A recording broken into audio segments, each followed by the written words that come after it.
Seguimos discutiendo porque ¿qué pasa? Viene el FMI, que si el FMI pide ajuste, no pide ajuste, que si el presupuesto es de ajuste, que no hay ajuste, que hasta la CGT dice que están ajustando a los jubilados. Hay un giro ortodoxo, pero Guzmán era heterodoxo. Yo ya no entiendo nada, Lucía Ortega.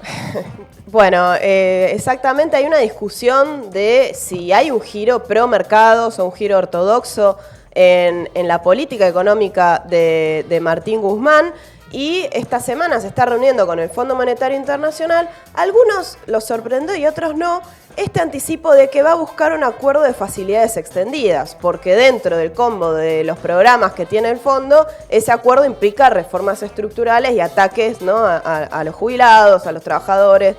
Entonces ahí se abrió una pregunta, digamos, ¿esto es parte de un giro ortodoxo de Guzmán que se suma al festival de bonos para contener el dólar, la rebaja de retenciones, la suba de tarifas, la quita del IFE? ¿O estas negociaciones con el FMI son parte de esa estrategia para lo cual Fernández lo convocó a Guzmán, que era renegociar y pagar la deuda externa?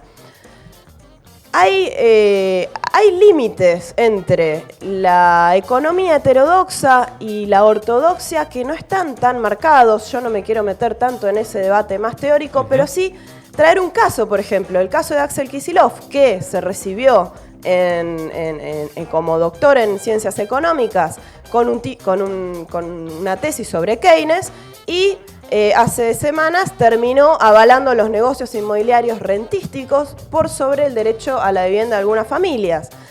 Pero vayamos a Martín Guzmán. A mí me interesa hablar de esta cuestión del giro ortodoxo porque para mí tenemos que remontarnos a lo primero que hizo bajo su gestión, que es la Ley de Solidaridad. La Ley de Solidaridad y Reactivación Productiva que envió el Ejecutivo en diciembre pasado, no había pandemia, declaró una emergencia y el Congreso la aprobó. Y en esa Ley de Solidaridad para mí hay un germen de todo esto que estamos viendo ahora.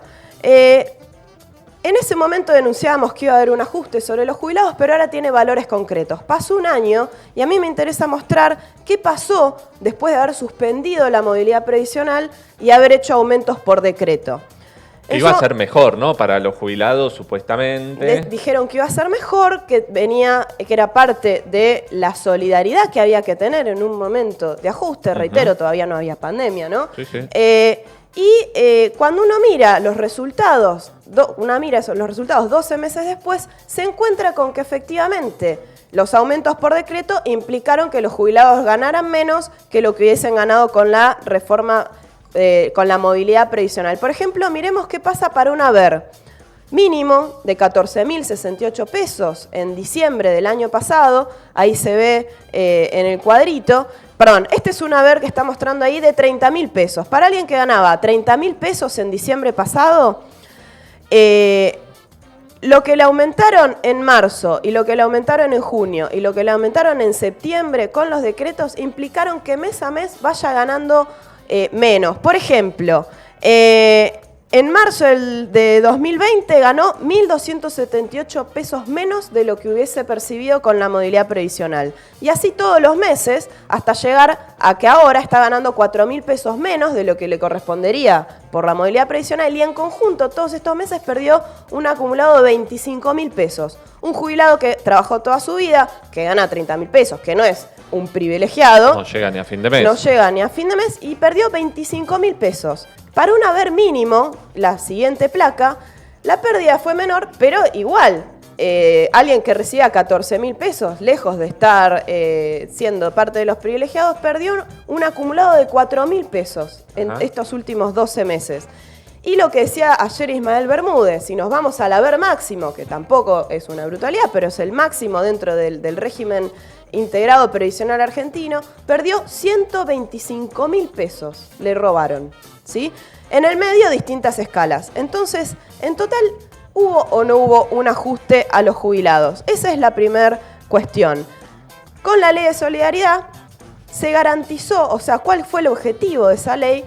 primero, planchar las jubilaciones y segundo, garantizar que no se recuperen los 20 puntos que se perdieron con Macri. Claro, y te sumo una cosa, ya la ley de Macri ya estructuralmente era mala, digamos, o sea que sobre una mala ley, pero que tenía la casualidad de que le tocaba por inflación recuperar un poco más, se empeoró la situación. Los 20 puntos que perdieron con Macri, más lo que se perdió este año. Exactamente. Estamos discutiendo sobre una fórmula de movilidad que no es que hay una fórmula mejor que otra en sí misma, sino que lo que nadie está discutiendo, como plantea, por ejemplo, el defensor de la tercera edad, es que los saberes mínimos son muy mínimos. Claro. Nadie está discutiendo que esas fórmulas se aplican sobre bases que ya son muy bajas, entonces los aumentos siempre van a ser bajos y esa fórmula que también nosotros cuestionamos, pero que este año les tocaba recuperar un poco y ahí es donde se trabó. Entonces, cualquier plan, volviendo al FMI, cualquier plan del Fondo Monetario Internacional, ¿qué es lo que busca? Que haya un excedente fiscal para pagar la deuda. ¿Sí? Y en ese sentido no hay ninguna inversión de prioridades. Renegociar y pagar la deuda, que fue el objetivo de esa ley de solidaridad, empezar a renegociar la deuda y dándole como prenda de cambio los jubilados, sobre lo cual ahora ponen otra ley de movilidad. Renegociar y pagar la deuda es parte de una de las fases del círculo vicioso de la deuda del cual no salís más, y eso es lo que estamos viendo ahora, implica buscar un ajuste para conseguir dólares, para poder pagar la deuda. Ahora, Guzmán, como es heterodoxo, no dice que va a achicar el gasto. Tiene una fórmula más refinada para decir eso, que es que hay ciertos equilibrios, que hay restricciones, ¿no? Cuando te dicen equilibrio ya también, ¿no? Agarrate los bolsillos. Agarrate los bolsillos. Ayer, bueno, lo dijimos hace un rato, salió en todos lados, Guzmán dijo no hay IFE 4 porque hay que mantener ciertos equilibrios. Entonces, el plan de Macri, con este acuerdo de facilidades extendidas que implica postergar plazos, ¿sí? Pero a cambio de eso se exigen mayores condicionalidades, estas reformas estructurales. El plan de Guzmán es pagar toda la deuda de Macri con ese nuevo préstamo y atarnos de por vida al Fondo Monetario Internacional. En este punto, digo, yo me quiero detener, porque Guzmán lo que nos dice es que este nuevo acuerdo no va a implicar reformas. No va a implicar reformas. Por primera vez sería un acuerdo inédito. Donde el FMI nos quiere hacer creer que no va a aplicar reformas y a continuación dijo otra cosa, que es porque ya hubieron varias. Entonces yo digo, si ya hubieron varias, ¿cuáles son? ¿Por qué no las revertimos? ¿Qué están hablando de, por ejemplo, esto que se hizo con los jubilados? ¿No? Entonces, acá hay otro punto con el cual yo quiero cerrar. Viste que ayer yo te contaba que me puse a ver de nuevo la película Fondo de Berkovich, que plantea, entre otras cosas, cómo este acuerdo de facilidades extendidas hizo pelota a Grecia, ¿no? Y en esa película me llamó mucho la atención algo que dijo Roberto Lavagna. Roberto Lavagna, ministro de Economía de Néstor, el que renegoció la deuda con los privados, con el Fondo Monetario y demás, hizo algo parecido a lo que está haciendo ahora Guzmán y que claramente implicaba volver a pagar la deuda, digo, y otra vez estamos en el mismo lugar. Roberto Lavagna dijo lo siguiente, escuchémoslo.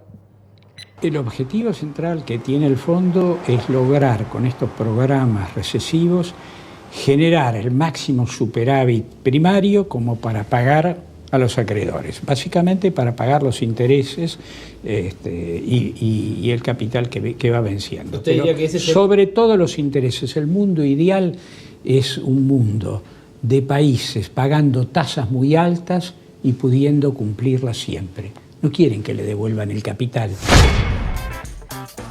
Repito esto, el mundo ideal para el capital financiero es que los países estén endeudados de por vida. O sea, que haya intereses altos, generar las condiciones para pagar y que no les devuelvas nunca el capital. No era Chipi Castillo, ¿no? El que estaba diciendo eso, era Lavagna, que sabe muy bien lo que quieren los intereses de los capitales financieros. Lo que quiere el capital financiero, lo que quiere el Fondo Monetario Internacional. O sea, el fondo está haciendo lo que quiere hacer en todos lados, que es que vos te sigas endeudando con él y es seguir aplicando los programas de ajuste, seguir buscando que la economía del país se oriente a buscar dólares para pagar la deuda. O sea, por favor, ¿sí?, que nadie se ilusione con que se sale de la deuda pagando. Lo acaba de decir Roberto Lavagna. El fondo vino para quedarse. Para eso vino el fondo. Digamos que, para cerrar un poco, me parece muy importante que pensemos si el Fondo Monetario y Guzmán, que está haciendo todos los deberes como el empleado del mes, se encaminan a este acuerdo de facilidades extendidas, hay que pensar si en realidad no deberíamos expulsarlo.